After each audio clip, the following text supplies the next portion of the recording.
Hello and welcome back to Line Talks, or Let's Talk, one of the two. I'm not really sure just yet. So last time I had a big long talk about transhumanism, which people seem to like quite a bit, so in the wake of Yokai Temple ending, I have managed to come up with the notion, strangely enough, of doing a video like this every now and then so that I can, yammer on for a little bit about all the weird stuff that I am, really severely into. This time around, we're talking boss inside of a video game. So this could be just like a mid-level boss where you're like killing off the large orc to get to the next village. It could be the end game boss, let me see, Sephiroth, or basically anything at the end of a Final Fantasy game, or it could be just like a standard boss, for example, the Wither inside of Minecraft, which you will kill once or twice, probably maybe like 10 times, I think 10, 12 times, I want to say tops, but that's my gameplay style, not anyone else's, and that's also counting unmodded, just to get a Never Star. So you're just killing that particular boss for loot. We'll call them a treasure chest on legs, basically. And then you have other bosses. So take, for example, a xenomorph, which exists inside of Alien Isolation, and will kill you at every single level of the game. So you basically just have to completely ignore these guys, and, well, I won't say ignore, but, kind of avoid them. Just don't bother trying to take them on unless you have a flamethrower, and even that don't necessarily work. So the question here is, what happens when you take all of these different boss archetypes, and you stretch them into a game that no longer stops where they were supposed to be? The obvious and easiest example of this would be Minecraft when it enters into the modded ecosystem. When you start to get things like ray guns, or swords that can cut through mountains, and all sorts of magical spells and abilities that the Wither, of course, had no concept of. The Ender Dragon has never heard of these things, and, there's footage on the internet that you can find, and I will probably have inserted right now, of people fighting the Ender Dragon in the end from a B-52 Lancashire bomber.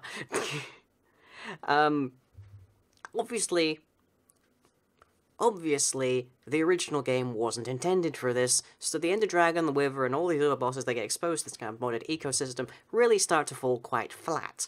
You start to lose out on the challenge, and the main conceit, the main, thing that you absolutely need inside of a boss monster in a video game is challenge. They're there to make you think of a new way to apply that new mechanic you just learned. They're there to be an example of how you should use the new item you just got.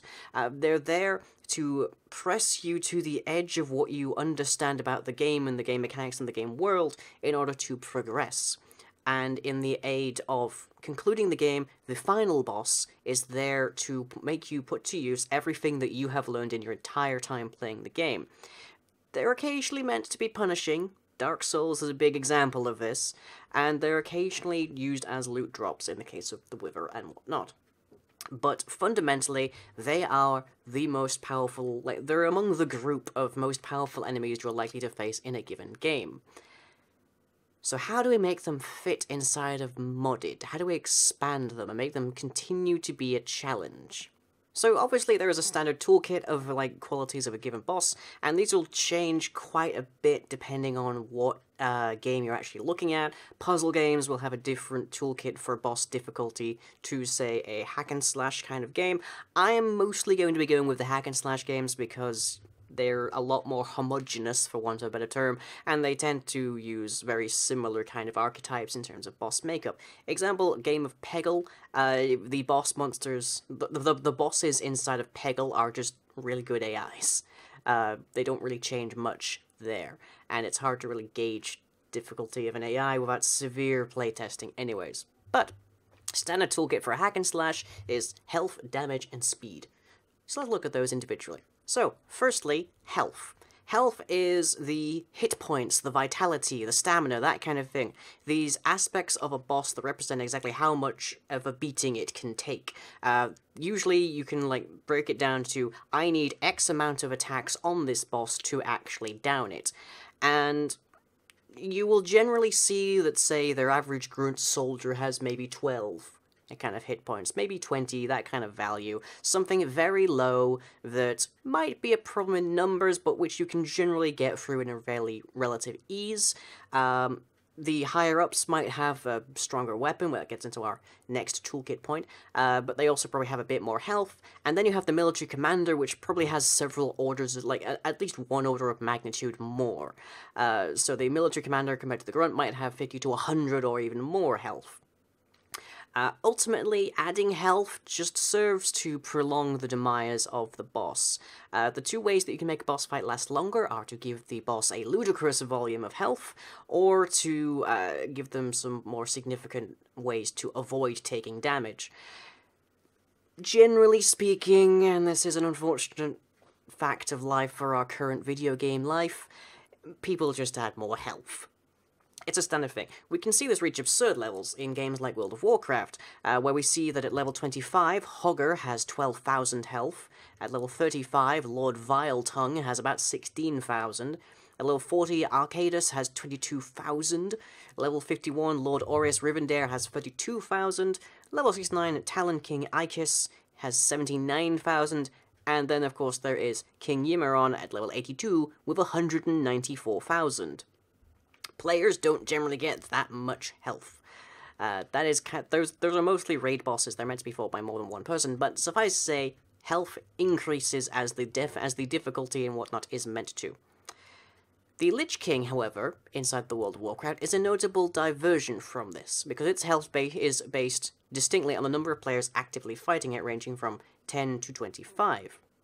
This then gives us a key and a little idea of how we can make a boss that actually retains its difficulty over time, as more powerful tools and such are added via DLC, via expansions, via mods, that kind of thing. And that is to base the amount of health that the creature has on how many people are attacking it.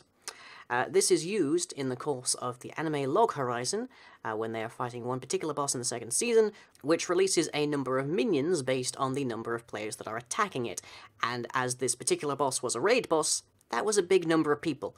And then as the particular minions died, they also applied a healing effect to the boss, consequently meaning it had a way to increase its effective health by reacting directly to the attack. So its actual health didn't change much, but its ability to retrieve that health actually went up. Our next piece on the toolkit is damage, which determines how much of a player's own health the boss can deplete in a given action. Now this tends to be spread across different attacks, so there might be one attack that hits 3 different areas inside of the boss zone. There might be one attack that hits like a single area ahead of you. There might be one attack that is homing, that just fires a missile or something. But basically, damage just determines how quickly the boss is capable, theoretically, of killing the player, assuming the player doesn't manage to dodge the attack.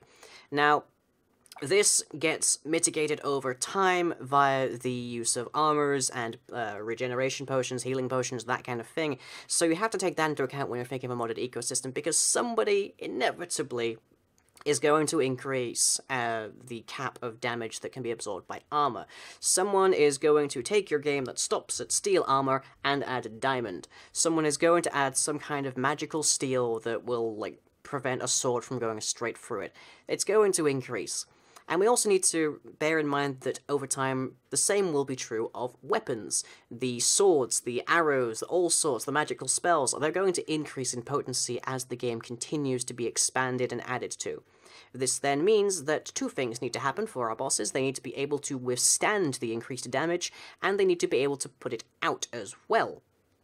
So you want to have, ideally, a ranged attack in your boss. Now, this could be something as simple as chucking a rock, it could be something as simple as leaping towards the enemy, but they need to have a ranged attack, because ranged attacks are some of the most abundant in games, and when you have an enemy that is purely based on melee attacks, they tend to become sitting ducks when you have a ranged attacker. So, talking about another example MMO, we have Guild Wars 2, which contains the boss Tekatl the Sunless, which is a large undead dragon creature.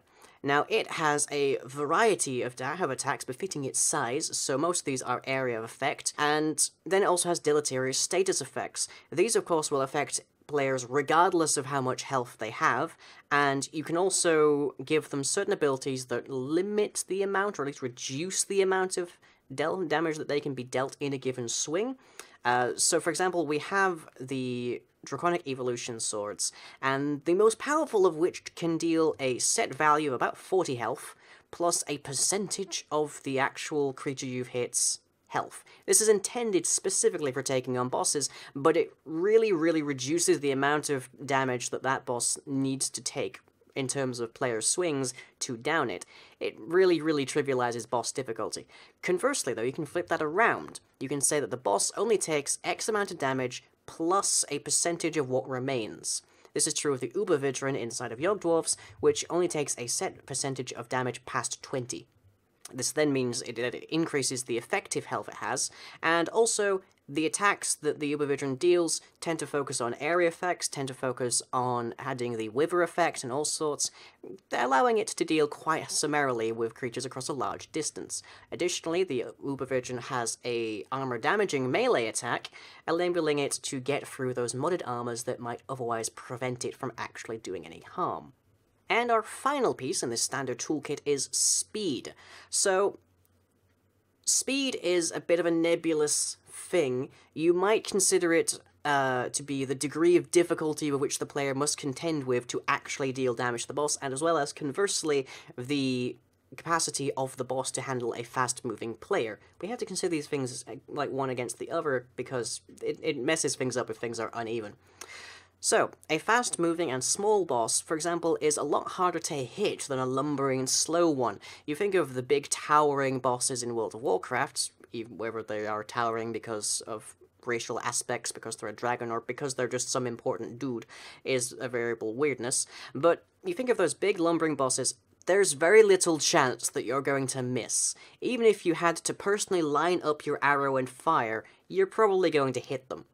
Conversely, let's say you took Arthas, who's typically about 60 feet tall, and reduce him to actual human height, and you suddenly have a big issue. Because he's moving around at the same speed, it's less of a concern, but he's smaller. He's a smaller target, which makes him harder to hit. And then we also have the issue that the boss attacking a tiny player probably needs to worry about area effects, because he's going to be much less capable of keeping the player actually in one spot, unless he has effects like a root, which frees the player in one particular spot. In some games, given a selection of bosses, speed is often quite a common delineating factor. So you have the thin guy who's really low on health, relatively speaking, but he moves really quickly and just sort of peppers the, he just sort of harasses the player. Then you have the big lumbering guy who's slow, but he has a much stronger melee attack usually, and he has a lot more health.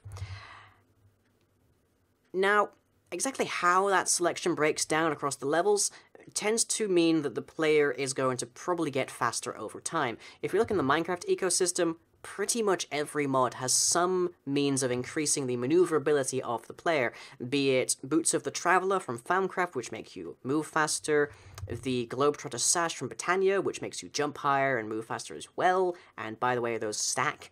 And then there's just straight up things like jetpacks, which allow you to fly. There's a variety of flight, in fact. So you have to take into account that these things are probably going to be a big issue as the game develops over time. Let's take as our example here Kessler of Infamous, the original Infamous, not Infamous 2, who uses beam-style ranged attacks coupled with frequent short-range teleportation, which means that he's usually out of range of melee-focused characters, and is also able to deal with the ranged characters whilst moving around so that he's actually, like, messing up your sight lines. He also occasionally takes advantage of a one-target-at-a-time nature of many of the characters' attacks in that game with an illusory group of himself. All of these things can be characterized as an increase of the boss's speed. So, in the case of the Ubervidren, who we're apparently using as our example here, the Ubervidren is based on the Wither, who characteristically flies everywhere. The Ubervidren actually has legs, but is often seen to be floating.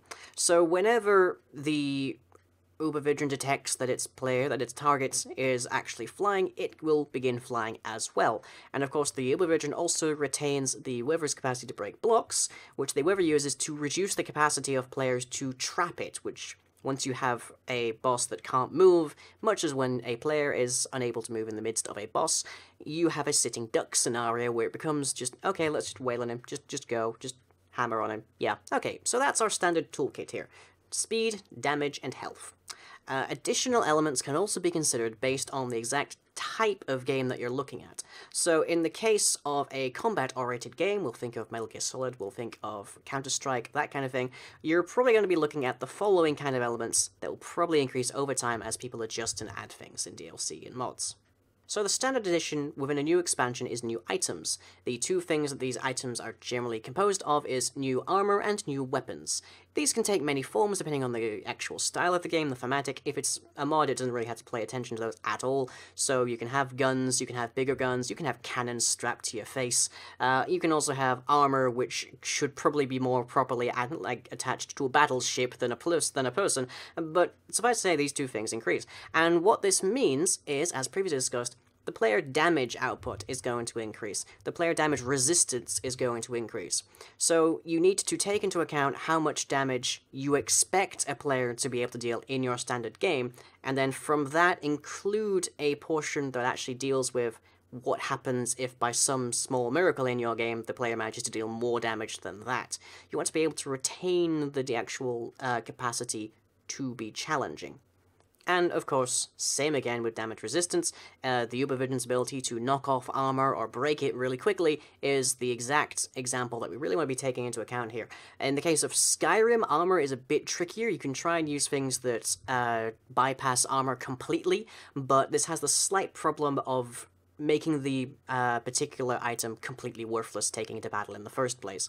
You really want to make sure that whatever you add to take expanded content into account, you're not making certain things pointless to get.